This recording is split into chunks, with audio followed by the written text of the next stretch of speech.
Alright, so minimum wage in today's society can only get a person so far before their money runs out. Happens all the time. With the higher rent prices, it is hard to survive for oneself in this economy today on just the minimum wage. And even those who are making less than $1 more struggle to survive. Minimum wage is not enough to live off of in America today.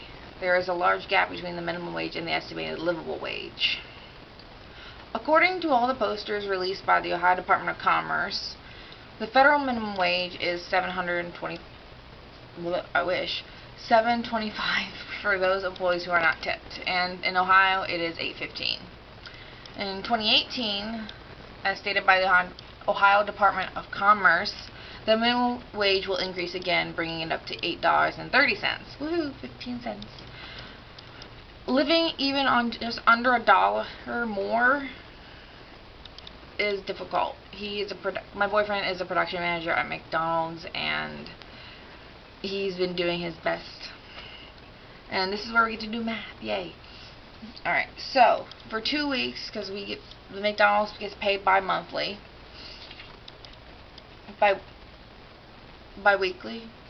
bi-monthly, twice a month. I'd say that.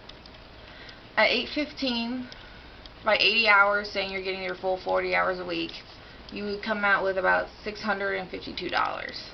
But we have to include taxes, so we have to take out a certain amount of taxes, and there's a lot of them in tiny percentages, but it makes a big difference. You get about $558 and some change for 2 weeks. Alright, now we shall do it. Okay. Where's my boy? Let's see. He makes $9.25, and let's say he gets his full 80 hours a week, which he will not be happy about, but happy at the same time. He needs those off days. He would make about $740 maximum, but you have to include taxes, so that will leave him with about $634 and some change. All right. So it is hard, clearly, to survive off of just that in today's society. Minimum wage can only make someone so much money, and when you're only making the bare minimum, it's pretty hard. The living expenses in America today are getting higher and higher, in all honesty, I feel. It's very difficult for one to survive on his own, even in Lima, on the Ohio minimum wage. But by using my boyfriend example, because I really only know his info, which is probably showing I shouldn't know exactly, but he's currently living in a 3-bedroom, 2-bath apartment, and he has one roommate, so they split it 2 ways. For rent and water, it costs him about $418 now to live here, and since utilities fluctuate so often with the seasons, it can get to be about $650 per month. So divide that in half. So what we would do is we have $418 for just rent, and then adding into your bills about $325 a month, and that would make it about $743. And that's just off 2 weeks of working. So obviously you can see that he doesn't pay late fees. He doesn't like it. It's $643 and he needs $700. So there's an obvious amount of difference there. Of course, yes, he gets paid back, but some of that money goes to food and his hobbies like gaming. And I mean, you have to have your hobbies together. Your lifestyle choices make a big difference. Often when we see the minimum wage topic in the news, it's all about politicians wanting to increase it, decrease it. I try not to watch too much politics. Not really into it. Doesn't make sense to me anymore. When I talked to my father, who's all about it, and I mentioned even the word minimum wage, he was like, minimum wage jobs are just to get one's foot in the door, and it's not a job that one's meant to live off of. But the economy and the value of the dollar has changed, and the hiking up of the rent prices and the utilities they don't correlate well, I guess is the word.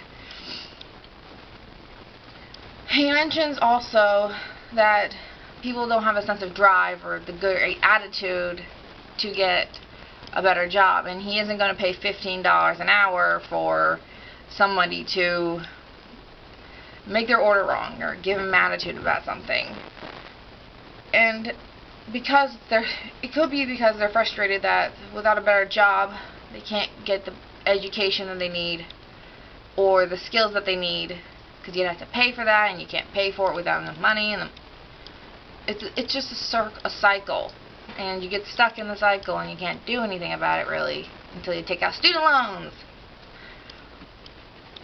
While they're valid, all my father's points are valid, I believe that some of his reasoning is a tiny bit flawed, since when he was young, he was in the Army, he had his father helping with college, he didn't really have to work a minimum wage job until he was out, and by that point he had some skills. He had some skills that could help him. Living expenses are rising and rising each year, and minimum wage jobs only can make a worker so much.